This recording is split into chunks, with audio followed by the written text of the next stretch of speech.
This is a cemetery. We're going to be heading down to the convict section, which is way down here. These are more modern ones, and they've got, you know, beautiful flowers, beautiful inscriptions, everything very nice and neat and orderly. All the same type of tombstones, but we're more interested down here, so let's walk on down here. My battery's getting a little low. I think this is the old section here that we're going into. A little windy down here, so I have to talk loud, so you might hear a lot of wind because we're very close to the ocean here and the waves. So let's press on up here, follow our guide. Some of these are quite old. He died in 1842. He's 26. You can't read the bottom part, but it's all broken up. Native, another Irishman accidentally drowned when fishing, aged 28 years, 1841. We got over here some more. Here lieth the body Seth Nash, who departed this life 1817, 8 months. Also something who departed this life. It's all kind of broken up. Here you have, there's a lot of them here. Age 40. So people get a little bit older here. Another one from city of Dublin. I guess they had a lot of convicts that were native to Dublin there, I guess. Age 41. Certainly didn't live very long. Laurie, is that a male or female? I don't know. 1839, age 40. Age 23. Tipperary, another Irishman, age 28. Native of Connachtopee, Kilkenny. That's Ireland, all right. More Ireland, they're all Ireland, age 28. Another Ireland, they're all from Ireland here, seems like. Yeah. Henry Knowles was executed on the 22nd of September, 1834. Age 29 years. Wow. That's some big stones here. Oh, we got the skull and crossbones here. Bart Kelly, native of Ireland. And you got skull and crossbones there. So, wow, quite a few of them here. Lots of them. Look at all these here. Small ones, tiny ones are hardly read. That one, can't read anything on it anymore. Some of them are just a stone. Some of them have age 32. Look at all these guys. Aged 8 months or 8 years. I don't know. This one looks like a, well, some big ones up here. Maybe some importante people up here. What these big guys are, I don't know. Alfred Essex Balcock, late chief constable of the island, who was unfortunately drowned by the upsetting of a boat crossing the Bar Bay on the 12th of April 1842.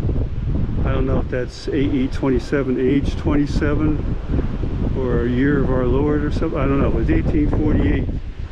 So chief constable, R.I.P. He got a big grave here. Yeah, a big stone too.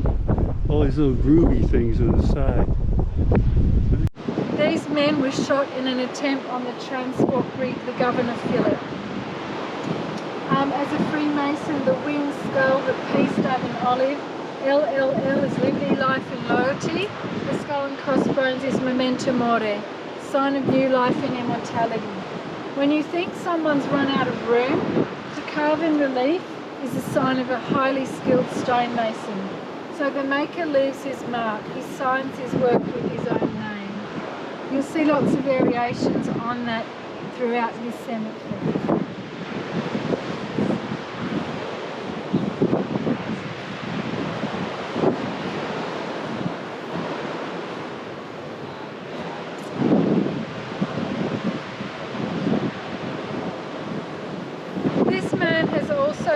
shot in an attempt on the brig. He's a very high-ranking Freemason. This is the double dormers and the pillars, the trumpeting angel Gabriel and the Freemason's ring, the Knights Templar and the inner circle. This is the rosette. He's second under the Grand Master of the lodge to which he belongs. The acacia sprig is a sign of new life and renewal, and again the skull and crossbones. This man is a very high-ranking Freemason. He belongs to a Red Lodge, the Officers' Lodge and Upper Lodge. Prince Philip belonged to a Red Lodge. That man is a Master Mason and he's skilled, but he belongs to the Blue Lodge. He's a lower-ranking Mason. A lot of people ask a couple of things. They ask who made it. Sorry, who paid for it? Excuse me. Who paid for it? It's a penal settlement. You just assign labour. The better question is, who authorises it? The Commandant McConaughey came from a family of Freemasons. You've assigned your best stonemasons to hours and hours of unproductive labour for a convict who's mutinied. They were also buried as the moon was rising, so with full Masonic rites. Forgery. In New South Wales, reconvicted, had in his possession enough forged banknotes to start a bank, $1.3 million in today's terms. Pulled up to Parramatta Court, did say to the judge in his defence he had as much right as any other gentleman to start a bank. Judge sent him down here on a 14-year sentence. He dies in his 150th year. They found one of those forged notes. Wow. Little hoard in New South Wales. It fetched $30,000 Australian when it first went to auction. Was recently up for auction for 50 grand. So it's appreciated somewhat. He signed it with his own name. Not sure what he was thinking. That's a job for the governor of the bank. This one is Captain the Honourable John Charles Best of Her Majesty's 50th something Queen's Own Regiment, who was drowned on the 15th of February 1840 by the upsetting of a boat and attempting to cross the bar of the harbor, aged 30 years. Now, whether the boat upset by itself or he had prisoners on board or what, who knows there. But same thing with this guy here too. He was drowned on the 15th of February. Same as the other guy there. So it must have been a number of them. This guy was 43. And you got these other ones here. It's just a piece of rock here with nothing on it here. There's Bridget, a female. There. We got surgeon, late assistant surgeon who died in 1828, age 45. He's pretty old. Stone erected by the civil officers of this establishment is a tribute to respect. Respect. There's another guy beneath the stone, deposited remains of Michael Mansfield, private in Her Majesty's Regiment of Infantry, died by effects from a fall from the horse, 22 years of age. Good and promising young soldiers, but taken away in the prime of life there. This is a rather long one. You got a whole little story there, and excerpts from the Bible or something. Mary, the beloved wife of Thomas Thompson, regiment of foot soldiers, I guess. She was age 44. That's a pretty good age there.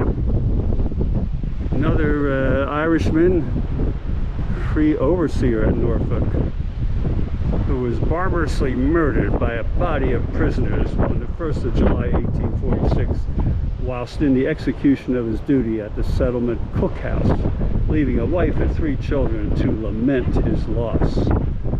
So prisoners got back at this guy. Maybe he was a bad guy, maybe not, wrong circumstances, who knows.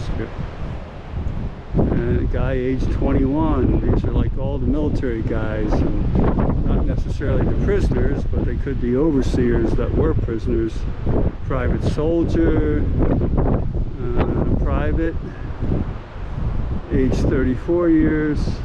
So there's quite a few here. A number of them. We can see all of them, but don't have time to visit all. These look about all the same type in this row here, and then you have other ones over here that I guess the shrubs have grown in to cover up these guys, because they're like, you can't even read it on this side. This is where maybe the prison started, where the cemetery started.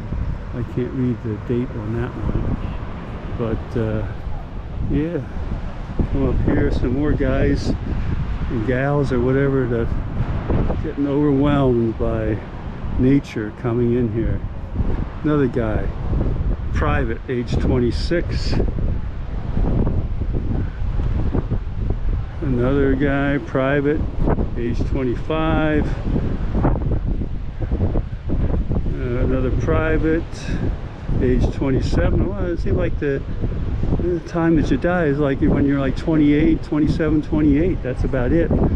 Some of the other folks, you know, the higher ups lived might be 45. I don't see anybody older than 45 who died. Here's one that died 4 months old.